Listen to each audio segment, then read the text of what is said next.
Hey Chuck, did you know that 20% of men in their 20s and 30s are suffering from erectile dysfunction?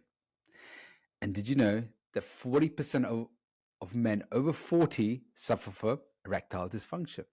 And did you know that an 18-year-old, the average refractory period for an 18-year-old is 15 minutes, and for someone who's in the 70s is about 20 hours. But I think it's much longer than that. Come again? Oh. Do you ever wonder, why do I always seem to give so much more than I get? All I want is to be appreciated and loved. Is that asking too much? Why do all the jerks get the hot girls while I get stuck in the friend zone? When will it ever be my turn? If this sounds like you, you're in the right place. Welcome to The Nice Guy Show. This is the podcast that asks the question, how do I break free from the nice guy syndrome so I never have to come in last again? Now here are your hosts, Faisal Coker and Chuck Chapman. Gentlemen, welcome to the Nice Guy Show with myself, Faisal Coker, and Chuck Chapman. Today we're discussing about libido. As we men get in our 40s and 50s, we're not exactly quite the same as we used to be, and our libido can suffer. But the biggest problem we're seeing right now is libido is affecting, low libido is affecting a lot of men in their 20s and 30s. That's shocking and, frankly, quite unacceptable. So, Chuck, have you ever had malfunctions down there? Oh, I think we all struggle with that from time to time. Definitely. When I was younger, I remember like having a pretty strong libido. In fact, I had a very strong sex drive, but I also had a lot of sexual shame around that. And I think the combination of this high sex drive and high sexual shame is just like a recipe for dysfunction. And as a result of that, I had some issues down there. Um, and So, how did the shame?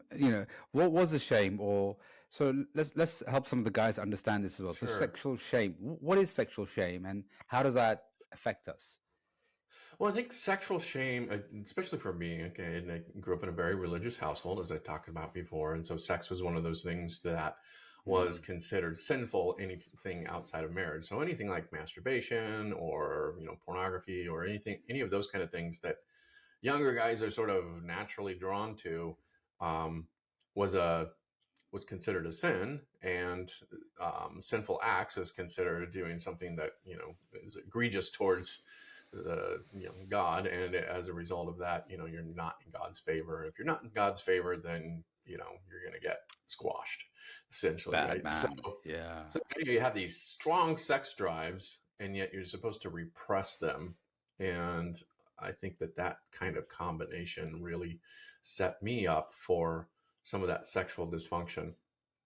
And worked with a lot of guys who have a lot of shame around sex and sexuality, and it's the same kind of thing. A lot of guys have, erectile dysfunction or premature ejaculation as a Mm. result of being some of their beliefs and things around sex. And shame is essentially, I think, a belief that you have around sex. The belief is that I'm bad because I want sex, rather than this is a perfectly natural, normal thing that I should want, especially as I'm younger. Yeah, yeah. I can so relate to this because when I was growing up in my culture too, we don't talk about sex, and sex is a taboo, thing. And heaven forbid, you masturbate. It took Mm-hmm. me a long time to, be comfortable. And the fact is, yeah, I did, I do masturbate and I did watch porn. And having that conversation with guy friends or guys, I didn't really address that, or because I feel really embarrassed about it. I think, oh, I'm a really bad person to do these things. And like you said, I felt really shamed about having sexual desires and wanting a girl. And I remember some of the shame that was made worse was, I remember in school, the girls used to say horrible things to you. Oh, you're such a sex pervert, or the Mm-hmm. words I used to hear, you're such a pervert, or something like that. And then you'd hear, them scolding other guys as well. Oh, you're an old pervert, or this and that. And I thought, well, okay, well, that's wrong to be sexual then. Yeah, I had the same thing happen in my marriage, my first marriage, where my wife, because of her own issues, wasn't sexually, didn't have a lot, libido, and so when I would approach her for sex, there was oftentimes, I would be shut down or shamed in a way of like, all you ever want to do is have sex, as if that's sort of a bad thing. And I think that those are those kind of messages that really can increase, sort of that sexual shame, and that sexual shame can oftentimes create these sexual dysfunctions of low libido, premature ejaculation, and those kind of things. Yeah, because we start suppressing it. Hey, I don't want to be seen as a pervert, or that's all I think about. Yeah, okay, maybe I did when when you're young, that's what you think about. But Right. well, and food, And right, food. and cars, yeah. Right, But yeah. it does hurt. When you're young, it does hurt. You think, I don't want to be like the other guys who are sex perverts, who are this, Right. that. So there was no healthy guidance or channeling for me, and that was a Yeah. real struggle as well. Yeah. So a lot of guys do have erectile dysfunction and have low sexual libidos. I love to know, what is it, what's causing it, and and what can the guys do about this? Yeah. Yeah. So when you were younger, what was it like for you? Did you have sexual dysfunction? How did that show up for you? I was like a raging bull. Right? Yeah. High testosterone, high sex drive. And, sex was really important to me. And also realizing that I had all this sexual drive, sexual energy. Also, there was a lot of shame around this. And I had to really, be very mindful of it, especially in my culture as well. Something you don't really talk about, or if you had questions, there was no, real internet that you could search up or ask somebody, and that was a real challenge for me as well. There wasn't, I didn't have the sex talk with my dad. So and the sex, I can't even remember the sex education we had at school. I think it was just a few pictures, and everybody just giggled, and then the guys just sat there just covering themselves up, and that was about it. And I think the girls were just laughing at us for when there was this sort of erect penis. Oh, look at that, you get an erection, an erection. Right. You think so yeah, I can see a lot of shame there as well. And also I think what that did was that made me hold back and be less creative in the bedroom. And what that did was, because I didn't really tap into my sexual side, it meant that I wasn't as creative, or I wouldn't push myself to explore other edges.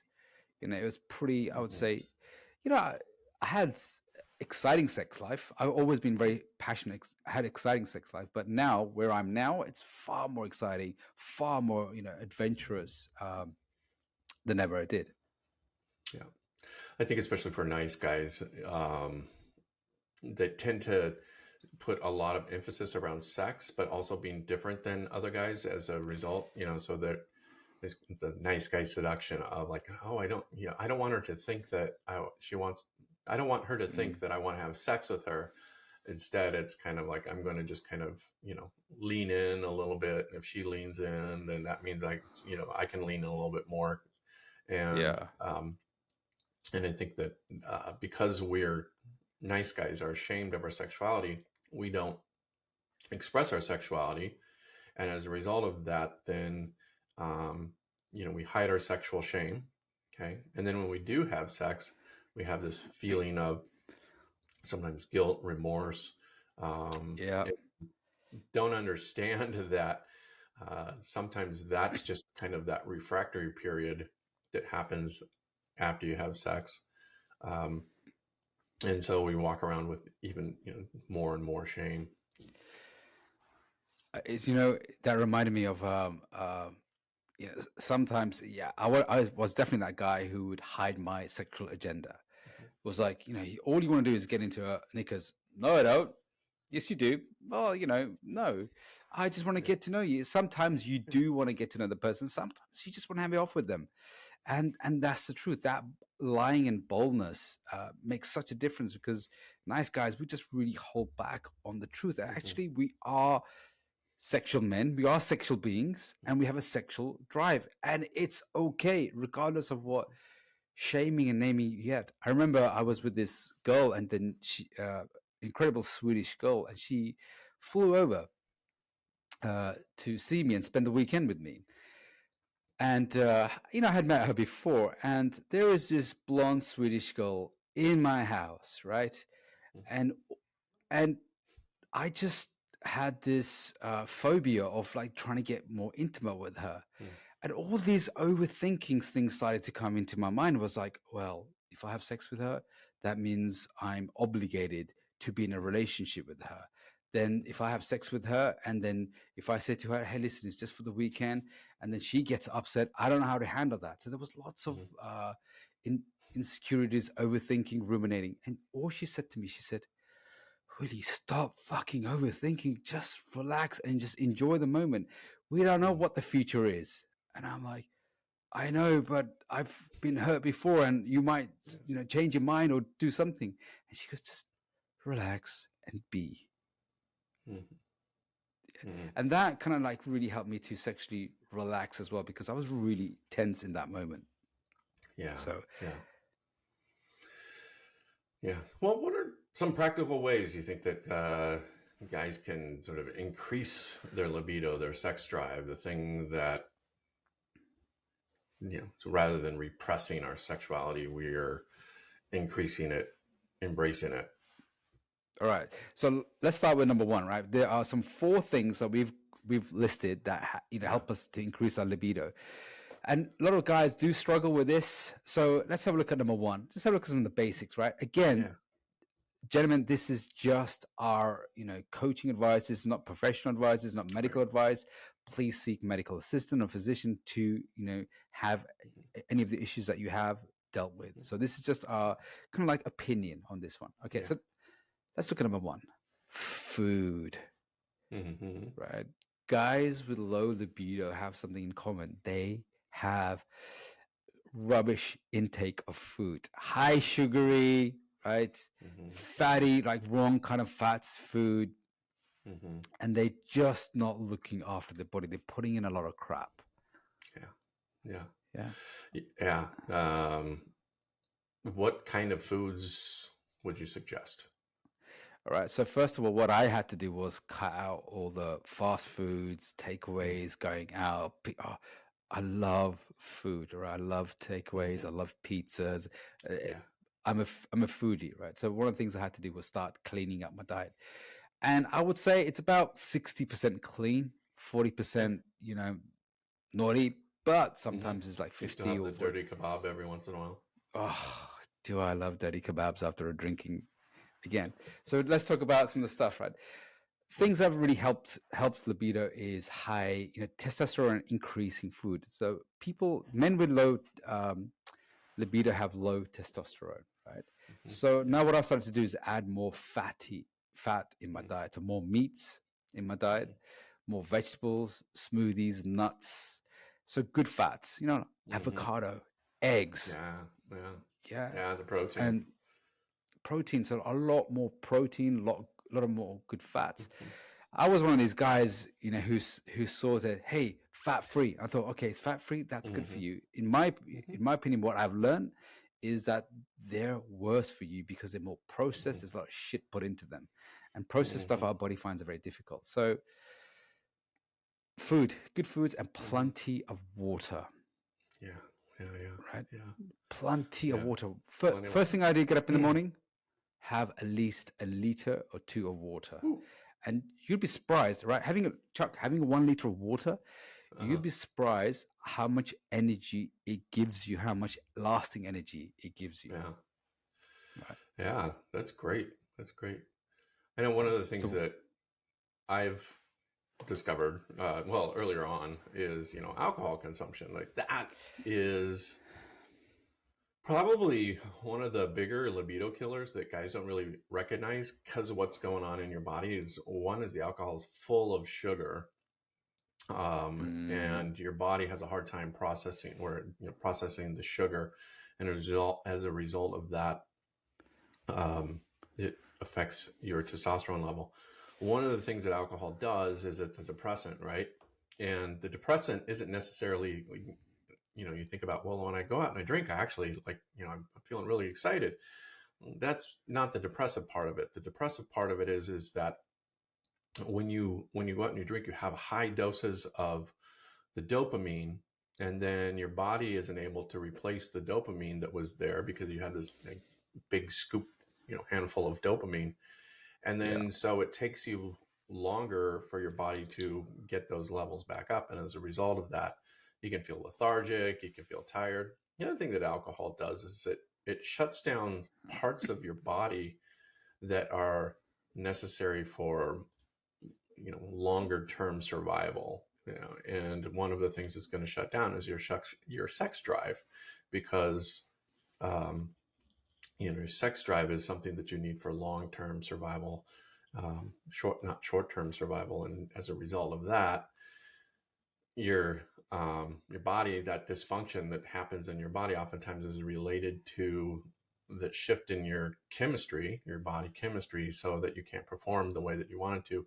And this can Yeah. happen even days after you've had, like you've gone on a bender or something like that. So alcohol is a big one, just reducing that, and that will actually increase your libido The thing faster is, than it yeah. does, but the dichotomy a lot of guys have is, okay, I need some alcohol, I need some Dutch courage, I need some to Mm-hmm. relax my anxiety to be with this girl, or if you're going on a date or something, Mm-hmm. you're anxious, I have a few Yeah. drinks just to calm my nerve down so I can relax. So you've got the problem, like, well, if I have alcohol, Yeah. it'll calm my nerves down, but also it'll take away from the libido. Right. It's like, what do I do? But yeah, I think Right. Yeah.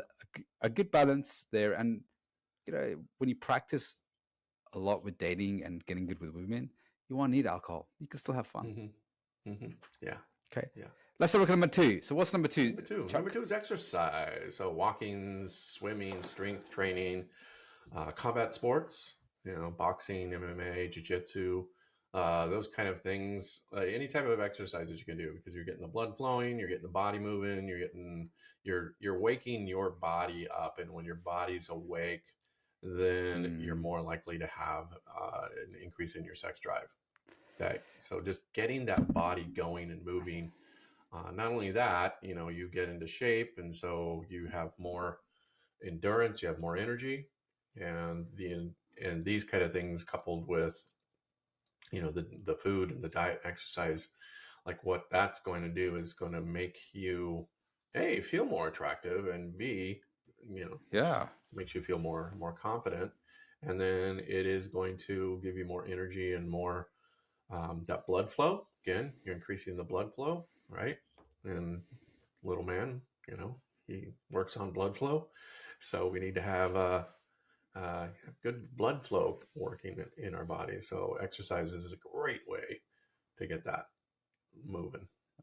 I love that. I love that. Good exercise. And it's something that I know a lot of lice guys struggle with. So it Mm-hmm. would be really good to talk a bit more about exercise as well, and how that can really Yeah, benefit us, and how we can get really into that one. So yeah. exercise. Let's let's do that Yeah, for our next podcast.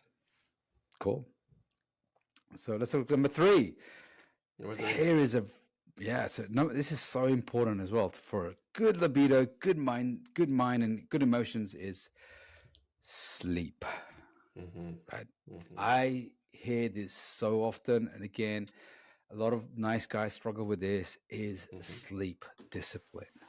Mm-hmm. Right. Yeah. They're Yep. yeah, they're on their phones 10 o'clock, 11 o'clock, 12 o'clock, 1 o'clock. They're Yeah. going to sleep so late, and they're Yeah. just wasting a lot of time on consuming social media, and they get Mm-hmm. up the next day, they're tired, they're lethargic. And what I've noticed is, I used to suffer from insomnia.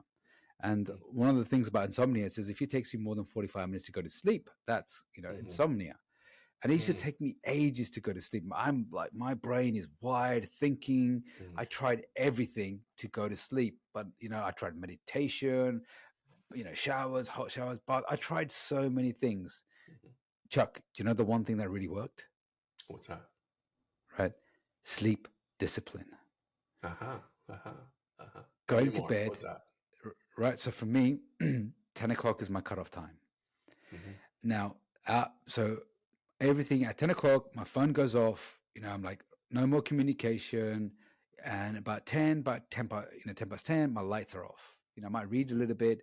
But that's what I've been doing for the last 3-4 years. And I go to sleep like a baby most of the time, right? About 80-90% of the time, I'm out and I don't even remember it. So I'm out really quickly. Mm-hmm. And I did this with an experiment with a group of guys in my group. I said, gentlemen, all of us are going to go to sleep before 10 o'clock. Now, Dr. Steve Peters, who wrote Chimp Paradox, he says if you go to sleep after 10:30 or 11, your amygdala brain gets hyperactive. Mm-hmm. So what you want to do, I'm not a sleep expert, but this is what I've learned, is you want to go to sleep before it starts getting hyperactive. Mm-hmm. Mm-hmm. That's good. Yeah, and I know this is a difficult thing, but I've tried it for 2 weeks. No. And the thing is, sleep discipline requires at least 3 to 6 months before you start Mm-hmm. seeing some So I've changes. seen a bit of it. So yeah, so with my group, when they started to do it for at least 3 months, I had a guy and he wrote, I am really bad at sleeping. After 3 months, he says, wow, I'm actually sleeping like a baby because I'm really sleeping well. He used to be a gamer, love games, addicted to computer games, right? So they're playing till 2 o'clock in the morning. Sure. When he started getting bed at 10, he noticed his sleep just improve. And sleep is when testosterone is built, replenished. Mm-hmm. Definitely, sleep is something that I've really changed in my life over the last several years. One of the things I think that, and this was for me, and I think maybe other guys can relate to this, is there was this FOMO, the fear of missing out. Like I need to stay up later and later. I'm going to miss, one more video, or I'm going to, the binge watching a TV show or something. And it's like, oh, cliffhanger. Okay, I'll just watch one more, and you end up staying up late because you're afraid you're going to miss out on something. And what I found out was when you stay up late, you actually are missing out on something. You're missing out on your ability to have more energy, your ability to be more present, your ability to be awake, for your body to feel good, for sex to be better, because you're staying up late. When I shifted that, and I typically go to bed between 9:30 and 10, similar to you. I also tend to wake up earlier, and when I wake up earlier, I have more energy in the morning. And when I am awake, when I've gotten a good night's sleep and I have this energy in the morning, then I'm far more productive uh, during those first few hours of my day. And that's just something that once I started to experience, I was like, I've been missing out on this and I don't want to miss out on it anymore. And so when I think about staying up late, I'm like, but if I stay up late, then I'm not going to be able to, hit my morning with all the energy and be able to be creative and be able to be productive. And I think about what I'm going to be missing out if I don't sleep. And that's something that's Yeah. actually really shifted my thinking about it and made it easier for me to go to bed. I look forward to going to bed earlier because I know I'm going to get that good night's sleep and I'm going to have a great morning and day the next day. Does this mean that we're just getting old? That's it, just two old men saying, "All right, let's just go to sleep early." Because I used to laugh at my dad. He used to go to bed at Yeah. 9:30. I'm like, what? Yeah. What's he? Yeah. Oh man, he's going to sleep so early. And my son. So I have sleep discipline in my house. Even my son. Yeah. Yeah, he's 16. I'm like, nah, you nine o'clock to 9:30 bedtime. He's like, but dad, I'm nearly 16 and all my friends are awake to 2 o'clock in the morning. I'm like, I don't care. If you stay in my Yeah. house, this is my rules. Right. So Chuck, what happens if your partner is a night owl, or she just wants to be up all night, or you want to be up all night? Then what? Or is that a different podcast?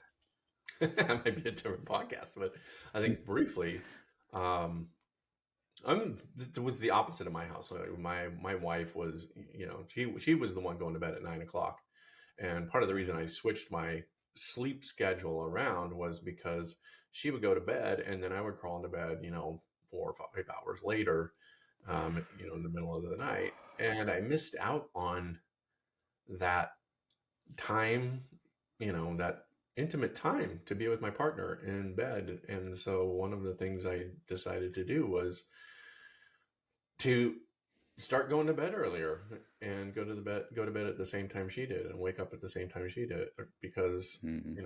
my job, I don't have to wake up super early.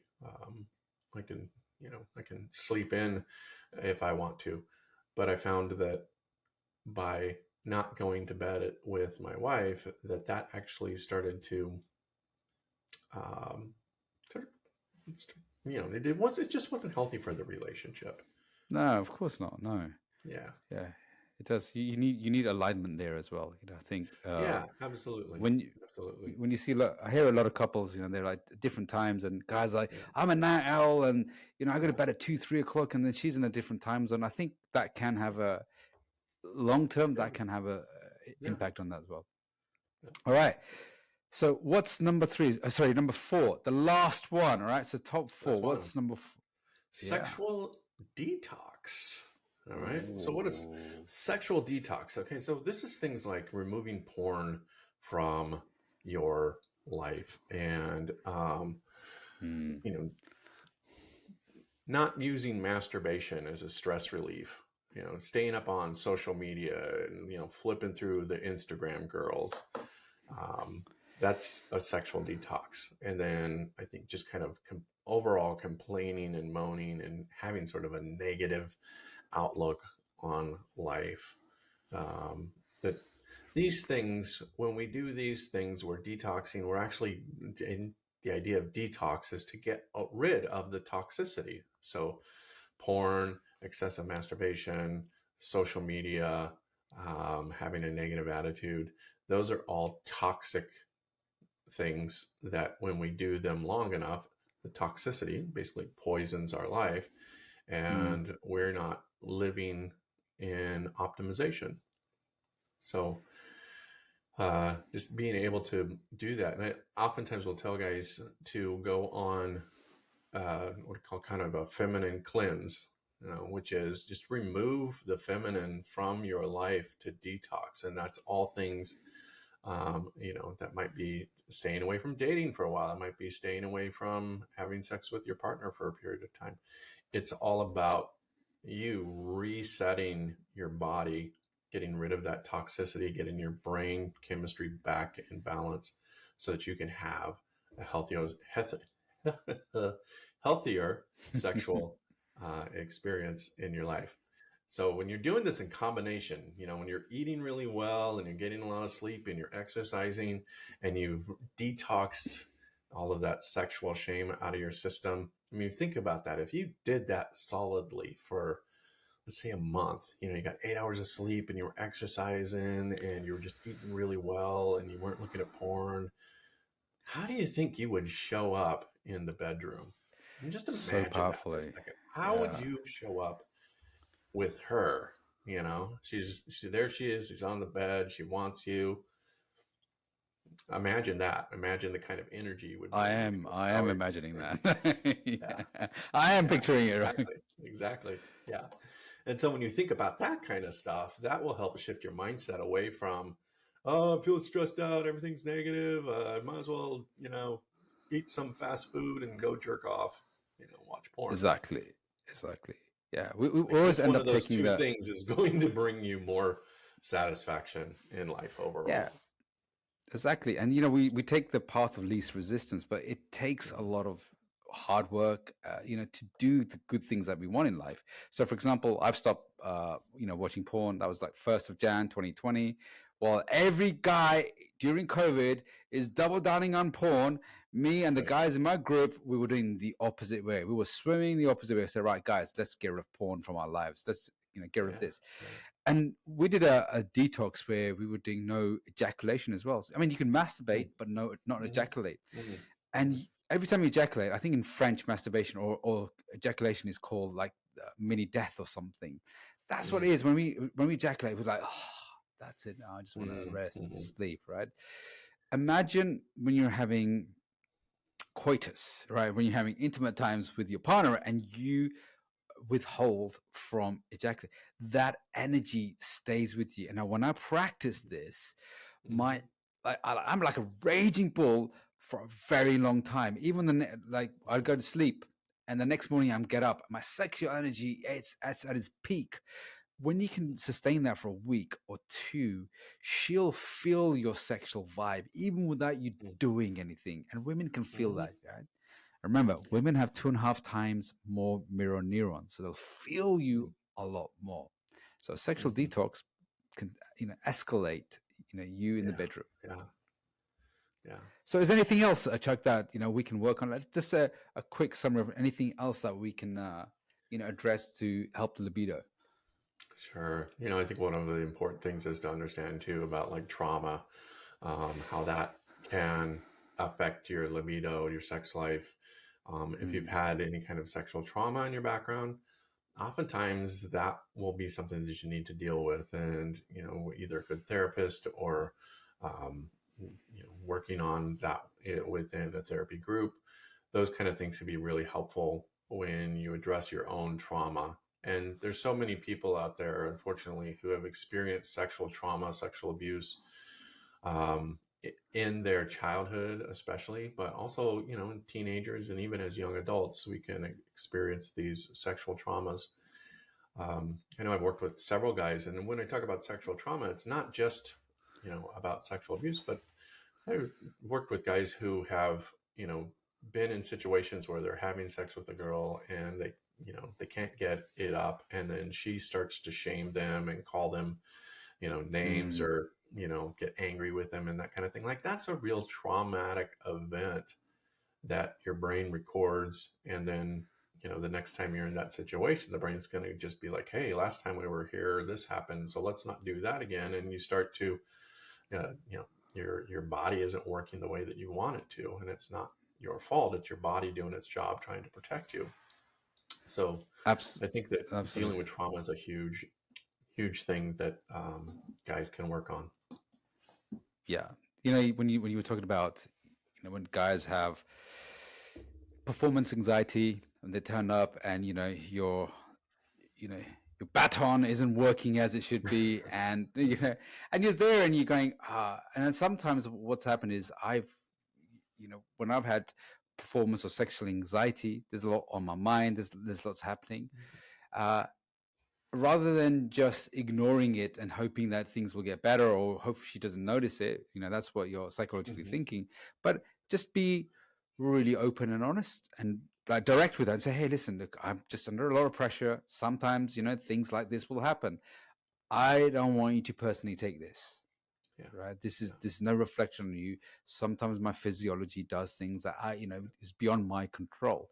Right. Right. Sometimes, it wakes up when I don't want it to wake up, and sometimes it doesn't wake up when it Right. to wake up. Right. and Right. and Right. sometimes I don't always have control over this, and then you can have a conversation about this, and then you can move into something, do something, do this, gents. Right. Right. She will thank you for it.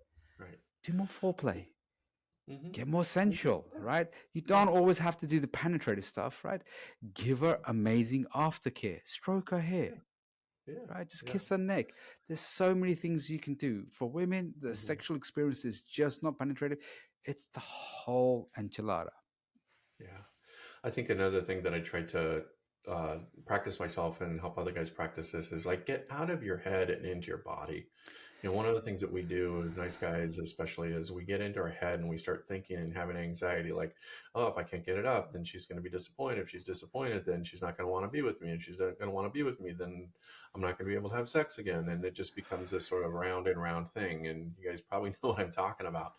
And what we have to do is like get out of our heads and into our body. And the best way to do that is to just start experiencing and allowing yourself to experience your five senses.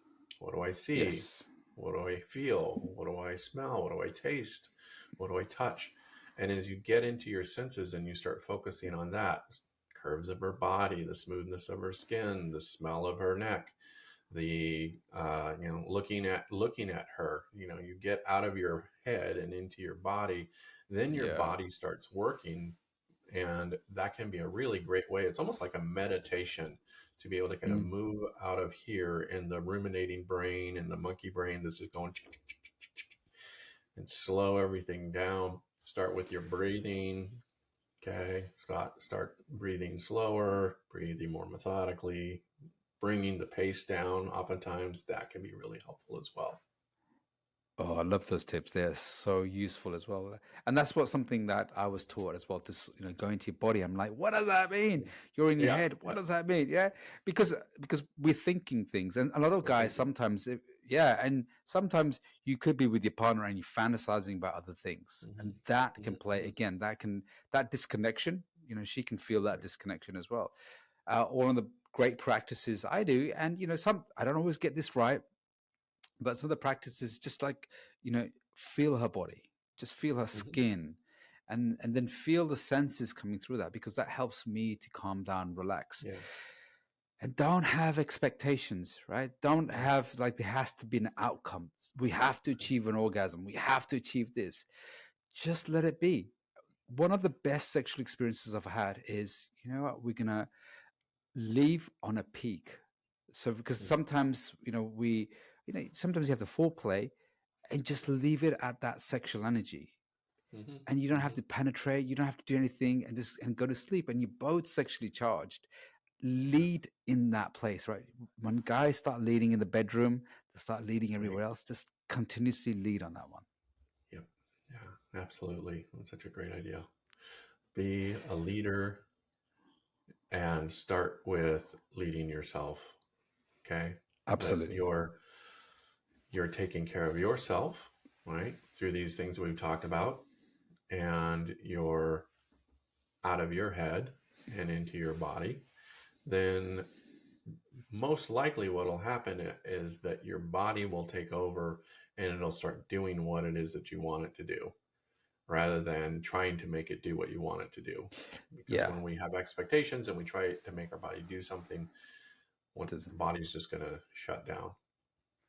Absolutely. And speaking of the body, I think the next conversation is, how do we get, more active, fit, right? So I have a secret. I have a 2-word secret that will, that'll make you, 2 little words that'll make you fall in love with fitness, exercise, gym.